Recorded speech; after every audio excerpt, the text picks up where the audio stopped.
Eh bien, nous allons continuer notre lecture dans l'évangile de Marc. Et on va continuer ce voyage que l'on a commencé. Et vous vous rappelez, la semaine dernière, on avait vu à quel point il faut lire les histoires en dehors des chapitres qui sont déterminés. Et on avait vu à quel point, comment le rapport que Jésus a avec la foule en allant à l'écart était en lien aussi avec la manière dont Jésus chasse les démons et en lien avec l'appel qu'il fait des 12 et avec le fait que justement Jésus était là en train de prendre de l'écart, refuser que ceux qui viennent le phagocyter, même avec leur souffrance, même s'il est guéri, l'identifient, ou que même dans la puissance il soit défini. Mais je vous renvoie sur la prédication de la semaine dernière. Et donc on va continuer notre lecture, mais on va se retrouver face à une situation où le découpage de vos textes ne rend pas honneur au texte lui-même. Tout simplement parce qu'il apparaît à ce qu'on appelle un chiasme, un énorme chiasme. Vous vous rappelez peut-être ce que c'est qu'un chiasme, on en a déjà vu. C'est quand on a une idée qui parle et qu'on va retrouver à la fin du texte. Et ensuite on va avoir une deuxième idée qu'on va retrouver un peu avant la fin du texte. Et qu'on va retrouver une idée centrale, qui est le pivot. Or, quand on ne comprend pas cette structure, on a tendance juste à prendre les histoires et à prendre l'histoire en elle-même, sans en entendre l'écho. Alors, je vais vous lire toute l'histoire. Je sais qu'on n'a pas toujours l'habitude de lire des grands morceaux de l'écriture, mais on va le prendre ce matin. Et donc, on va commencer dans Marc 4. On va commencer au verset 20, où on voit qu'il y a une rupture de temps, puisque ça commence par « puis il revint ». Et on ira jusqu'à la fin du chapitre, puisque le début du chapitre 4, c'est « il se remit ». Donc on voit bien qu'il y a deux ruptures de temps qui encadrent ce passage. De 3.20 jusqu'à 4. Enfin, jusqu'à la fin de 3. Donc il, c'est Jésus. Puis Jésus revint à la maison, et la foule se rassembla encore. Il ne pouvait pas même manger. À cette nouvelle, les gens de sa parenté sortirent pour le saisir de lui, car ils disaient « il a perdu la raison ». Les scribes, qui étaient descendus de Jérusalem, disaient « il a Belzébuth ». Et c'est pour le prince des démons qu'il chasse les démons. Il les appela et se mit à leur dire en parabole « Comment Satan peut-il chasser Satan ? Si un royaume est divisé contre lui-même, ce royaume ne peut tenir. Si une maison est divisée contre elle-même, cette maison ne peut tenir. Si donc le Satan se dresse contre lui-même, il est divisé et il ne peut tenir, c'en est fini de lui. Personne ne peut entrer dans la maison d'un homme fort et piller ses biens sans avoir d'abord lié cet homme fort, alors seulement il pillera sa maison. Amen. Je vous le dis, tout sera pardonné aux fils des hommes, péché et blasphème, autant qu'ils auront proféré. Mais quiconque blasphème contre le Saint-Esprit n'obtiendra jamais le pardon. Il est coupable d'un péché éternel. C'est qu'il disait, il a un esprit impur.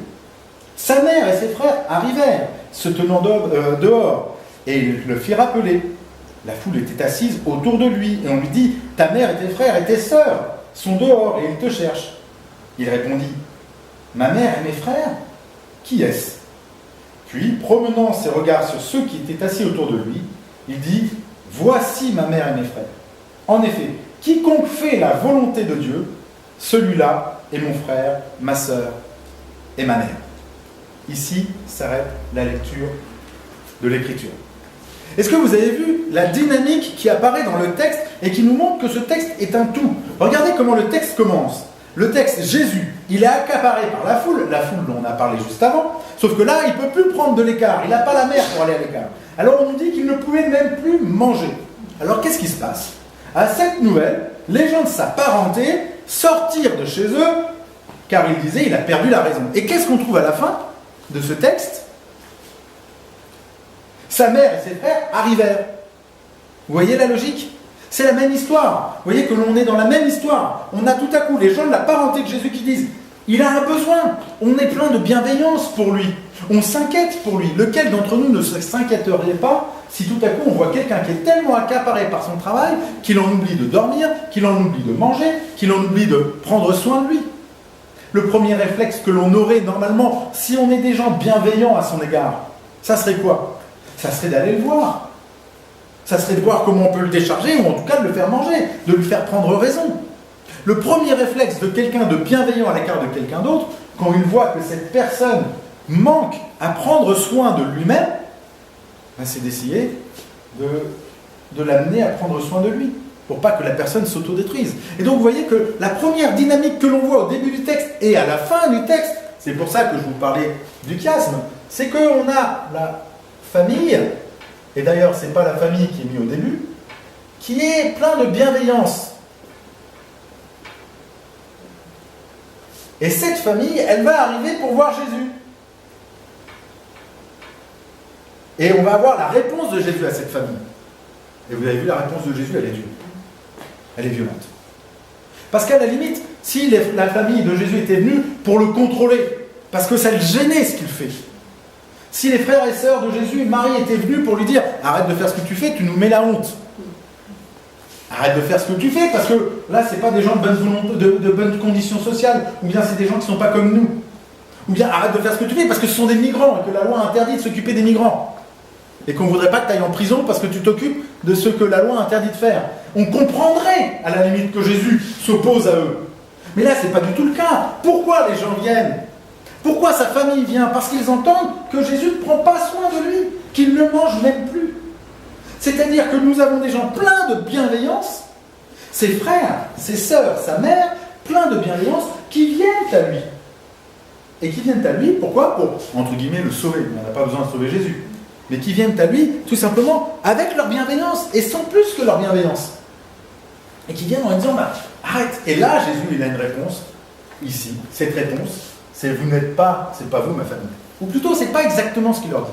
Il leur dit pas qu'il est pas que son frère, sa sœur, ses frères, ses sœurs, sa mère ne sont pas sa famille. Il leur dit, ma famille, c'est qui? Ma famille, c'est ceux qui font la volonté de mon Père. Et là, on va se poser la question de qu'est-ce que c'est que cette volonté? Ça serait tellement facile pour moi de vous dire que la volonté de Dieu, c'est qu'on aille à l'église, c'est qu'on le suive, c'est qu'on lise sa Bible, c'est qu'on fasse son offrande, c'est qu'on fasse ceci ou cela. Et d'ailleurs, vous allez voir un grand nombre de prédicateurs qui seront capables de vous faire des heures et des heures rien que sur quelle est la volonté de Dieu. Dans ce texte, la seule chose qu'on nous dit sur la volonté de Dieu, c'est quoi? C'est que les gens étaient assis autour de Jésus. On peut le relire, hein, d'accord? Vous allez voir ça, c'est surprenant. La seule chose qu'on nous dit sur la volonté ici, puis promenant son regard sur ceux qui étaient assis autour de lui. Il dit, voilà ceux qui font la volonté du Père. Quelle est la seule chose que l'on sait de ceux qui font la volonté du Père? C'est qu'ils sont assis à côté de Jésus. Alors assis, ça peut vouloir dire beaucoup de choses. Hein. Ça veut dire qu'on apprend, ça veut dire qu'on écoute, ça veut dire qu'on est en attention, ça veut dire qu'on est en lien, on peut mettre beaucoup de choses. Mais ce qui est intéressant, c'est qu'on est tous sauf sur quelque chose à faire pour faire la volonté. On est plutôt dans une attitude d'être avec. Et tout à coup, Jésus est en train de dire, ceux qui sont mes frères et mes sœurs, ce ne sont pas ceux qui ont de la bienveillance à mon égard. C'est simplement ceux qui sont assis avec moi. On pourrait tout à fait imaginer, dans un monde complètement féerique, que, eh ben voilà, les frères, la sœur ou les sœurs de Jésus et Marie s'assoient, et de par ce fait, deviennent eux aussi frères et sœurs, père, mère de Jésus, en lien, en famille. Et voilà comment Jésus répond à une attitude qui nous surprend. Parce que nous sommes pleins de bienveillance. Enfin, je le souhaite, je l'espère. Et je ne peux que vous encourager à avoir de la bienveillance pour les gens qui sont autour de vous. De la bienveillance pour vos parents, de la bienveillance pour vos enfants, de la bienveillance pour les gens dans le travail, les gens qui sont autour de nous, pour les familles qui sont là, pour l'école, enfin tout ce que vous voulez. Vous faites toute la déclinaison de bienveillance. C'est super. Et on voit tous les écrits qui peuvent exister sur la bienveillance. Mais la bienveillance dans notre relation à Dieu, c'est pas suffisant. Plus que pas suffisant, elle ne nous place pas au bon endroit. Parce que quand je suis bienveillant, je me soucie de l'autre au lieu d'être en relation avec l'autre. Et c'est ça tout l'enjeu de la volonté de Dieu. D'ailleurs, je vous renvoie sur la prédication de ce matin, qui est passée sur France Culture, sur l'importance de la relation et que Jésus, justement, vient briser les murs de séparation. Ça permet de faire le pont pour la même journée. Mais voilà comment Jésus, de cette bienveillance, c'est pas qu'il leur reproche. Il n'est pas en train de les rejeter en les regardant d'un terrotin. Il est en train de les remettre à leur juste place. Exactement ce qu'il avait fait lorsque ses parents étaient venus le voir au temple. Il ne l'avait pas trouvé. Il dit, mais c'est la maison de mon père, c'est ici. Ce n'est pas notre relation d'action qui fait que nous sommes en relation avec Dieu. C'est parce que nous sommes assis avec lui. Et nous allons pouvoir voir dans les semaines qui vont venir, quelle est cette volonté. Parce que ce qui est magnifique, c'est que Marc ne s'arrête pas là. il vient de nous ouvrir une porte sur la volonté de Dieu. Quelle est cette volonté de Dieu? Eh bien, on va lire derrière, et comme par hasard, il va nous parler des paraboles, qui nous parlent du royaume. Mais ça, on verra la semaine suivante. Parce que l'histoire ne s'arrête pas là. D'un côté, on a des gens qui sont pleins de bienveillance qui viennent voir Jésus, mais on a aussi des personnes pleines de malveillance qui viennent voir Jésus. On a les scribes. On va mettre les hommes de la loi. Et c'est pas anodin que ce soit les hommes de la loi, les scribes et les pharisiens qui viennent, et qui eux sont pleins de malveillance par rapport à Jésus. Ils viennent et la seule chose qu'ils voient en Jésus, c'est le diable. Ils voient le diable parce que tout à coup, il pardonne des péchés, alors que les gens n'ont pas demandé pardon. Alors qu'il n'y a pas eu de sacrifice. Alors qu'on a vu dans les semaines qui ont précédé qu'il laisse même ses disciples arracher les épis de blé un jour de sabbat, enfreignant un nombre de règles et de lois inimaginables. Et tout à coup, cet homme chasse des démons. Alors, voilà des hommes pleins de malveillance qui veulent amalgamer Jésus avec le bien que lui fait. Vous voyez la malveillance? Vous voyez l'attitude? Deux attitudes de cœur quand on s'approche de Jésus. Et à cette attitude de cœur, Jésus va répondre. Et c'est là où c'est intéressant de lire tout le texte dans son ensemble. Parce que justement, c'est un chiasme, hein. Vous avez reconnu la structure. C'est qu'est-ce qu'il va leur répondre à eux? Il va leur parler du blasphème par rapport au Saint-Esprit. Quand nous, on lit ce texte, on enlève tout ce qu'il y a autour, et la seule chose qu'on voit, c'est le blasphème contre le Saint-Esprit. Et toute notre inquiétude de chrétien, c'est est-ce que moi, je n'aurais pas blasphémé? Est-ce que moi-même, je n'aurais pas perdu mon salut? Est-ce que moi-même, je ne serais pas dans cette situation? Rien que la structure du texte m'ouvre une réponse, rien que déjà sur le blasphème du Saint-Esprit. On se pose la question de qu'est-ce que c'est, mais déjà, le texte me montre que c'est une réponse au rapport à la loi et à la malveillance que les hommes ont par rapport à Jésus, où ils le nomment mal alors qu'il est bien. Et vous vous rappelez que dans l'Ancien Testament, on dit que c'est ça, l'essence même de la méchanceté du cœur de l'homme, d'appeler mal ce qui est bien et d'appeler bien ce qui est mal. Mais vous voyez que tout à coup, la réponse qui est faite sur le blasphème du Saint-Esprit n'est pas un blasphème qui est lié à la foi. C'est quelque chose qui est lié à la loi. Et d'ailleurs, il va tellement dans ce sens que quand il en parle, il leur dit « Mais tout peut être pardonné ». Ce qui n'est pas entendable pour un homme de la loi. Tout peut être pardonné, oui, mais quand même, il faut faire attention. Et d'ailleurs, c'est ce que vous allez entendre dans beaucoup de nos églises aussi. La grâce, oui, mais attention. Attention. Et Jésus dit, dans ton rapport à la loi, puisque c'est la loi qui te définit. Moi, je définis que la grâce est la relation à Dieu. Ce qui fait qu'on appartient à la famille. C'est ce qui fait le schéma pour voir où on en est dans le texte. Elle est non pas liée à la loi qui est là, mais elle est liée à la présence, à être avec moi. Alors, si tu te places sous la loi, tu fais de Dieu un menteur. Plus que cela, c'est en plus le fait de dire que d'être dans la présence du Christ, d'être un avec le Christ, d'être en relation de grâce, uniquement par la grâce avec Dieu, toi tu appelles ça le mal, alors ce n'est pas, oui, tu fais un blasphème, par rapport à l'identité même de Dieu. Moi, ce que je trouve intéressant, c'est que justement, quelque part, presque le blasphème contre le Saint-Esprit, le jour où on est touché par la foi, il disparaît même si on l'a pratiqué avant. Je ne sais pas si vous voyez ce que je veux dire. Parce qu'il y en a un qui nous montre cet exemple-là. Paul. S'il y en a un qui a blasphémé contre le Saint-Esprit et qui a considéré que c'était des démons à détruire, même en enlevant leur vie, c'était Paul. Sauf que le jour où il est touché par la grâce, regardez, il passe de la loi à la relation. Et donc il n'est plus concerné par ça. Ça va, vous suivez? Moi, ça fait du bien. Ça replace. En clair, ça veut dire qu'on a quelque chose de circonstancé, pas quelque chose d'universel. Mais ça ne s'arrête pas là. Parce que s'il y a chiasme, ça veut dire que ce qui est le cœur de notre histoire, ce qui devrait prendre toute notre attention et toute notre énergie, c'est ce qui se trouve ici. Vous vous rappelez comment se construit un chiasme? C'est ce qui n'est pas répété. Et voyez comment des fois, nous, on fait simplement des histoires sur certains, on s'enferme, on met des lois, on met des dogmes, on met des doctrines, alors qu'on passe à côté de ce qui est central. Et là, ce qui est central, eh ben, c'est une parabole. La première parabole de Marc. Je dois vous avouer que c'est la première fois que je prêche dessus. Parce que ce n'est pas la parabole la plus facile. Non pas que les autres paraboles sont faciles, mais que celle-là, elle a quelque chose de bizarre, même dans sa structure. Parce que déjà, nous ne sommes pas dans une représentation culturelle qui nous permet de comprendre le rapport que, à l'époque de Jésus, on pouvait avoir avec l'idée de Satan.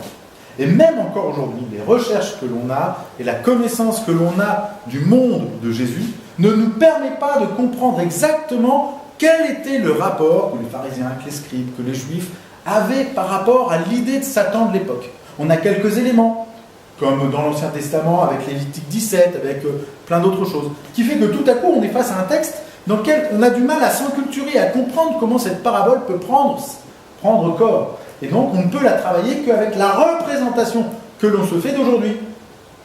Sachant que dans beaucoup de nos milieux, waouh, c'est un monde spirituel qui nous dépasse. Pas sûr que ce soit dans ce sens-là, d'ailleurs, que Jésus le prend. Je vous invite à réécouter cette parabole. Cette parabole, donc, où il leur dit, vous avez bien vu, hein, les scribes l'appellent par la malveillance, il leur répond par le blasphème, et en plein milieu, il leur dit, parle.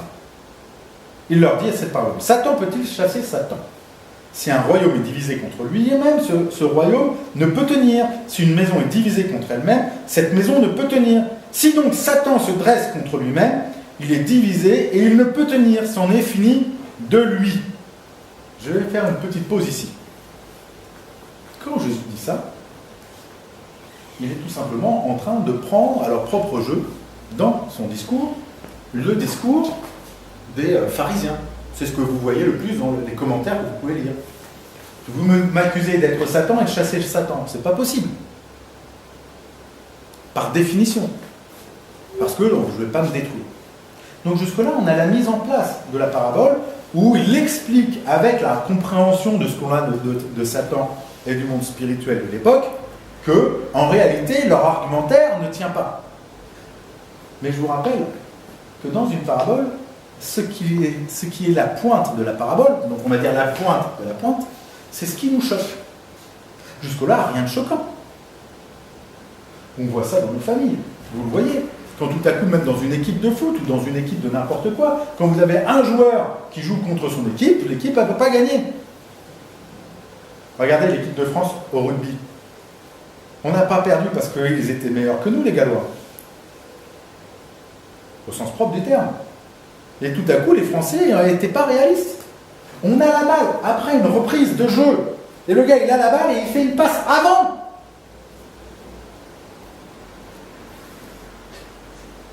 Même ceux qui ne connaissent pas le rugby savent que ça se fait pas. Surtout s'il n'y a pas la pression d'un joueur sur soi. Ils ont tout le temps de renvoyer la balle et il fait une passe avant. On perd la balle, 30 mètres avant, et c'est fini. Un point d'écart. Et je vous en passe d'autres. Manque de réalisme, on joue contre notre camp parce qu'on plein d'arrogance, je passe des détails, etc. Ça, c'est pas choquant. Par contre, la suite, elle est extraordinaire et extrêmement importante. Et même plus qu'importante, elle va montrer quelle est la vision que Dieu va avoir. Et vous allez voir le lien. Qu'est-ce qu'il nous dit? Personne ne peut entrer dans une maison d'un homme fort et piller les biens sans avoir d'abord lié cet homme fort, alors seulement il pillera sa maison. On parle de quel homme fort là? De Satan. Et Jésus est en train de nous dire, moi je suis venu pour piller ce qui appartient à Satan. Vous avez noté ça? Jésus est en train de nous dire, vous êtes en train de parler de Satan, que je suis en train de chasser les démons, etc. Moi je suis en train de vous dire que j'ai lié l'homme fort. Il était en train de nous annoncer déjà ce qui va se passer lorsqu'il va y avoir Pâques, la mort et la résurrection. L'homme fort, Satan, celui qui possède nos âmes, celui qui a un droit sur nos vies. Parce qu'on peut être le meilleur homme ou la meilleure femme du monde, de par notre nature, Satan a un droit sur nous. Et Jésus est en train d'annoncer dans cette parabole, cet homme, non seulement je l'ai lié, mais je vais piller. Et piller, c'est un terme fort. Vous savez la différence entre voler et piller? C'est quand on vole, il reste des trucs. Quand on pille, il reste rien. Jésus est en train d'annoncer, je vais piller tout ce qui appartient à Satan. Je vais piller tout ce qui appartient à ceux qui vous possèdent. Tous ceux qui ont un droit sur vous, je vais les piller. Et comment je vais le faire? Je vais les lier, je vais les attacher, je vais les emprisonner pour qu'ils n'aient plus aucune emprise. Voilà ce qu'il est en train de dire. Voilà ce qui est au cœur, face à la bienveillance et la malveillance dont Jésus va se détacher pour que nous puissions trouver notre relation à lui. Qu'est-ce qu'il met au centre de cette relation? Qu'est-ce qu'il met au centre de cette rencontre? Je vais vous arracher de celui qui dit vous posséder. Je vais le faire comment? Je vais attacher, lier, enfermer. Vous pourrez reprendre le terme qui est là, c'est-à-dire, c'est lier l'homme fort. Je vais asservir Satan. Et c'est ce qui va se passer à Pâques. C'est ce qui va se passer dans une semaine, si vous préférez. Vous voyez comment, tout à coup, même le blasphème contre le Saint-Esprit, même la famille de Jésus, même notre action de bienveillance, ou des fois nos actions de malveillance qu'on peut avoir, deviennent secondaires par rapport à ce que Christ annonce qu'il va faire. Je vais venir et je vais lier ceux qui vous possèdent. Et bien moi, ça me fait vachement bien. Et pas que par rapport à Satan. D'abord, ça me fait du bien, parce que par rapport à Satan, déjà, c'est énormissime. Et là, je vous renvoie sur les chroniques de Narnia. Vous avez peut-être vu l'armoire magique, donc le deuxième, où tout à coup, on a Edmund, qui, parce qu'il avait trahi ses frères et sœurs pour avoir des loukoums, est devenu la propriété, l'esclave de la sorcière. Et lorsque il arrive devant Aslan, parce qu'il est libéré, la sorcière vient en lui disant c'est pas parce que là il est libre, il l'a trahi, donc il m'appartient. Et Aslan dit ok, on va passer un deal. Moi je vais mourir à sa place. Vous vous rappelez de cette scène-là? Et ce que C.S. Lewis nous raconte, c'est comment justement l'œuvre du Christ, ce n'est pas simplement pardonner nos péchés, ce qu'on appelle l'expiation. Ça, c'est une notion importante de la mort et la résurrection de Jésus. Mais il y en a une autre qui est tout aussi importante, c'est celle qu'on appelle le rachat. C'est celle qu'on voit dans Lévitique 17, dont je vous parlais tout à l'heure. Dans Lévitique 17, on se souvient toujours qu'il y a un bouc sur lequel le peuple pose tout son péché. Vous vous rappelez de ça? Mais il y en a un deuxième. Il n'y en a pas qu'un en réalité. Un deuxième qui est livré au désert, qui est livré à Azazel. Parce que à cause de notre nature qui était séparée de Dieu, nous n'appartenons plus normalement à Dieu. Sauf que Jésus dit, moi, je viens. Et celui qui a un droit sur vous, je vais le piller. C'est-à-dire qu'il va prendre chacun d'entre vous. Et il est venu au plus profond de l'enfer pour venir chercher chacun d'entre nous. Et ça, nous on a vécu ça ici. On a eu quelques voleurs qui sont passés à Mus. On ne les a pas vus, et quand ils passent, ils ne sont pas à la porte en disant « Est-ce que vous seriez d'accord que je vous prenne simplement par mégarde, par je ne sais pas quoi, quelques objets de valeur que je pourrais emporter avec moi ?» Le voleur, quand il vient, qu'il prend. Jésus, quand il dit qu'il pille, il pille. Il n'y a pas de « je ne veux pas, je peux ou je ne peux pas ». L'homme fort est lié par rapport à ça. Et je peux même en faire une déclinaison plus grande, encore pour notre vie d'aujourd'hui. Il y a des hommes, des femmes, des situations qui nous lient, qui ont un droit sur nous, qui ont un droit sur nos vies, qui ont un droit de regard sur ce que nous faisons, sur ce que nous disons, sur ce que nous pensons. Alors nous sommes dans un pays libre, dans lequel notre pensée est libre. Mais on peut tout à fait imaginer des situations dans lesquelles il y a des femmes qui sont en prise à des hommes qui les battent. Et je vous renvoie sur l'initiative Une place pour elles. Ces femmes qui sont liées. Voilà la promesse de Dieu.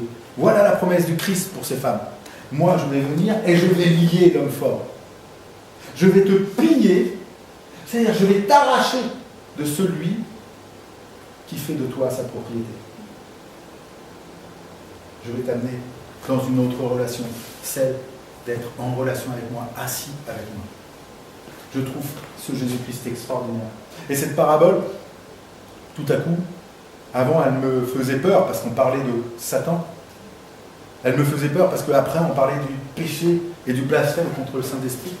Mais maintenant, avec ce chiasme, j'y vois quelque chose de lumineux et de glorieux qui nous prépare et qui nous annonce Pâques. Christ vient lier ceux qui nous possèdent. Il vient nous piller, il vient nous prendre pour que nous devenions sa possession. Merci Seigneur Jésus-Christ parce que je t'appartiens. Je ne l'ai pas choisi, je je ne l'ai pas voulu. Mais qu'est-ce que je suis heureux que ce ne soit plus ni Satan, ni le mal, ni les hommes, ni les situations, ni un pays, ni une pensée qui nous possède, ni même mes attitudes. Parce que tout cela, tu l'as lié par l'œuvre de la croix et de ta résurrection. Et tu fais de moi aujourd'hui une femme, un homme, un jeune, un moins jeune, libre d'être assis avec toi. Amen. Amen.